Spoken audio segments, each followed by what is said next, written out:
తాకట్టులో బంగారాన్ని విడిపించి ఆ రోజున మార్కెట్ ధర కట్టి మిగిలిన డబ్బును మీకు అందిస్తుంది కొమ్మూరి గోల్డ్.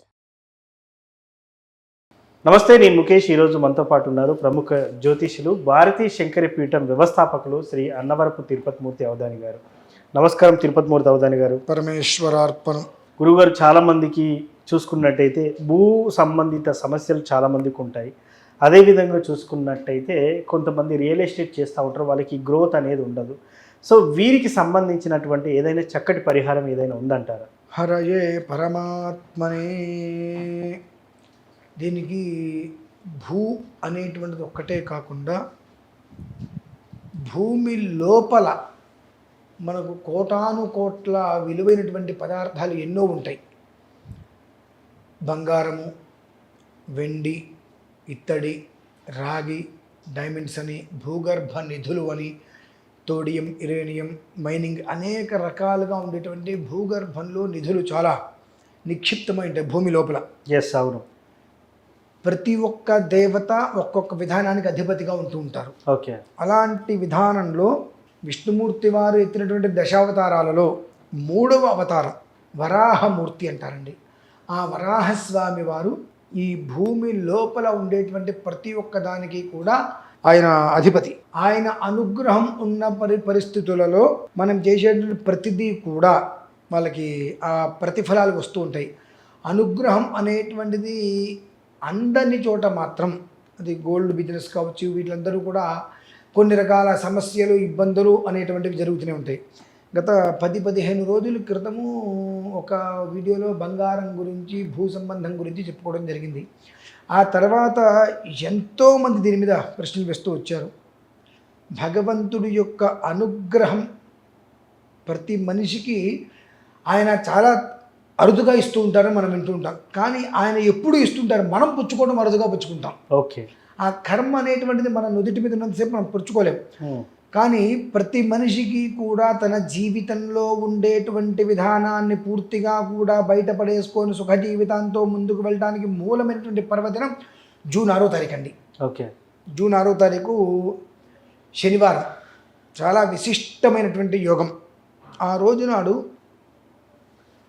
భూ వరాహ స్వామివారి యొక్క ఆరాధన చేయడం చాలా విశేషం. ఈ అసలు వరాహస్వామి వారికి భూమికి సంబంధం ఏమిటి అని మనం ఇంకా అనుకుంటుండొచ్చు. హిరణ్యాక్ష, హిరణ్యకశిపులు నిద్రున్నారండి.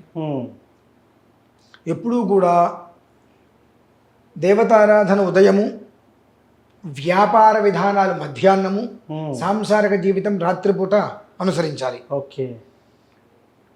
ఈ సాంసారిక జీవితం కనుక అసుర సంధ్య వేళ అలాంటి సమయంలో కనుక సాంసార జీవితాన్ని కనుక జరిపినట్లయితే తద్వారా కలిగే సంతానం హిరణ్యాక్ష, హిరణ్యకశిపుల్లాగా తనామన అనేటువంటి విచక్షణ లేకుండా ధనమత గర్వంతో విచక్షణారహితంగా ప్రవర్తిస్తూ ఉంటారు.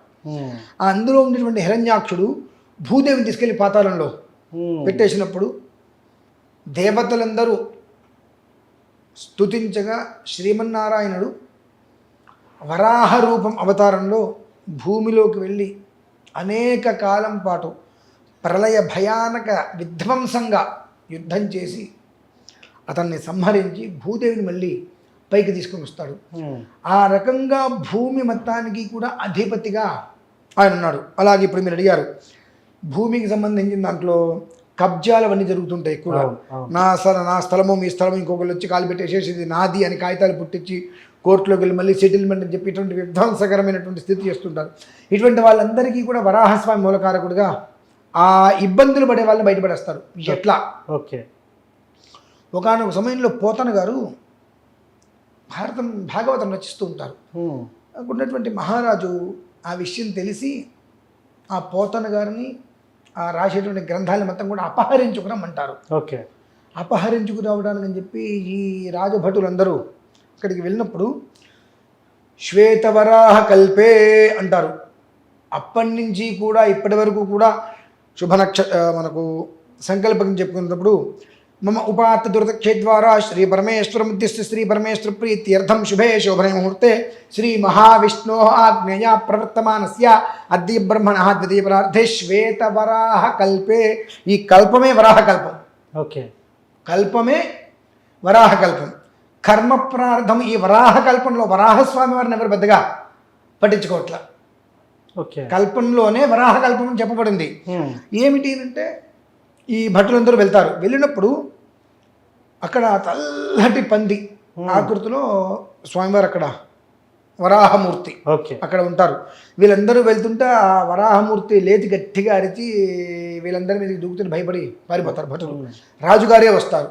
రాజుగారిని చూసి మళ్ళీ అది ఎలా వస్తుంటే, స్వామి నన్ను క్షమించండి, నేను వారి యొక్క దర్శనం కోసం వచ్చాను అనగానే విదిలించుకొని పక్కకి వెళ్ళిపోతాను. నేను లోపలికి వెళ్ళి, మహాశయ మీరు రాస్తున్నారు, బయటేమో వరాహము పంది, పెద్ద పంది మమ్మల్ని లోపలికి రానికుండా నానా గొడవ చేసి అడ్డుపడుతుంది. ఏమిటి అంటే నేను రాసేటువంటి దాన్ని అపహరించేటువంటి ఆలోచనతో నువ్వు వచ్చావు. ఓకే. కాబట్టి నీ మీదకి అది వచ్చింది. నువ్వు ఎప్పుడైతే దర్శనార్థం అని అన్నావో నీకు దారిచ్చింది అది అవును అనేటువంటి రీతిలో భూ అనేటువంటి విషయంలో ఎవరి దాంట్లో ఎవరు వేలు పెట్టి ఎదుటి మనిషి జీవితాన్ని నాశనం చేయాలనుకునేటువంటి ప్రతి ఒక్కరూ, అలాగే భూమిలో నిక్షిప్తమైనటువంటి బంగారము, వెండి, రాగి, ఇత్తడి, పాదరసం కావచ్చు, అనేక రకాలుగా ఉండేటువంటి భూ సంబంధంలో భూమిలో ఉండేటువంటి అష్టధాతువులు ఇవన్నీ కూడా భూమిలోనే మనకు వస్తూ ఉంటాయి. అటువంటి వాటిపై వ్యాపారం చేస్తూ ఆ వ్యాపారం వృద్ధి చెందక, రియల్ ఎస్టేట్ చేస్తూ అది వృద్ధి చెందక, కన్స్ట్రక్షన్స్ చేస్తూ వృద్ధి చెందకుండా ఉండేటువంటి ప్రతి ఒక్కరికి అద్వితీయమైనటువంటి రాజయోగాన్ని ఇచ్చేటువంటిది భూ వరాహ యజ్ఞం. జూన్ 6వ తారీఖు నాడు ప్రతి ఒక్కరూ జన్మకృతంగా చేసిన అన్ని పాపాల నుంచి కూడా, దోషాల నుంచి కూడా ఆ సమయానికి బయటపడి కొత్త జీవితాన్ని ప్రారంభించడానికి నాందిగా ఆ రోజుని తీసుకోవచ్చు. ఈ భూ సంబంధమైనటువంటి వ్యాపారంలో ఇబ్బంది పడుతున్న వారందరూ కూడా వారి భూమి నుంచి 7 గుప్పెళ్ళు మట్టి తీసుకురావాలండి. ఒక కవర్లో వేసుకొని 7 గుప్పెళ్ళు మట్టి తీసుకొని మాకు ఉదయం జూన్ 6వ తారీఖు ఉదయం 10 గంటల లోపు ఆ మట్టి తీసుకొచ్చి మాకు కనుక అందించినట్లయితే అక్కడ దానికి చేసేటువంటి ప్రక్రియలు, అవభృత స్నానాలు, మహాసంకల్ప విధానాలు, యజ్ఞ ప్రతిష్టాపన, అగ్నిహోత్ర విధానము, అనేకమైనటువంటి మూలికలతో యజ్ఞము, యజ్ఞానంతరము కలశోద్వాసన, భస్మధారణ, మరలా వాళ్ళు తీసుకొచ్చినటువంటి మట్టి ఏదైతే ఉందో దానికి చేయవలసిన ఆరాధన అనంతరం ఆ మట్టి తిరిగి వాళ్ళకి ఇచ్చి దాన్ని ఏం చేసుకోవాలనేటువంటి విషయాన్ని మేము వివరించినప్పుడు 120 నుండి 186 రోజుల లోపు క్లీన్చిట్ మొత్తం అంతా వాళ్ళకి సంవత్సరాల తరబడి కోర్టులో కేసులు ఉన్నాయి, సంవత్సరాల తరబడి అవి ముందుకు నడవట్లేదు, ఎంత ప్రయత్నాలు చేస్తున్నా డబ్బు ఖర్చు అవుతుంది మినహాయిస్తే ముందుకు రాలేకపోతున్నాము అనుకునేటువంటి విధిలో మాత్రం 6 నెలలు అంటే 120 మొదలుకొని 186 రోజులు పూర్తిగా క్లీన్ చిట్ అనేటువంటిది వారికి వచ్చేటువంటి రీతిలో వాళ్ళకి ఆ యోగం, ఆ విజయ ధ్వజం వాళ్ళు పొందాలి అనుకున్నట్లయితే ఖచ్చితంగా జూన్ 6వ తారీఖు నాడు జరిగేటువంటి వరాహ యజ్ఞమునందు ప్రతి ఒక్కరూ కూడా ప్రత్యక్షముగా పాల్గొనే ప్రయత్నం చేయడం చాలా అత్యంత శ్రేయోదాయకం. సో మొత్తానికి మీరు చెప్పినటువంటి విధి విధానం చేసినట్టయితే ఖచ్చితంగా ఫలితాలు చూస్తారని చెప్పున్నారు గురువు గారు. ధన్యవాదాలు. పరమేశ్వర.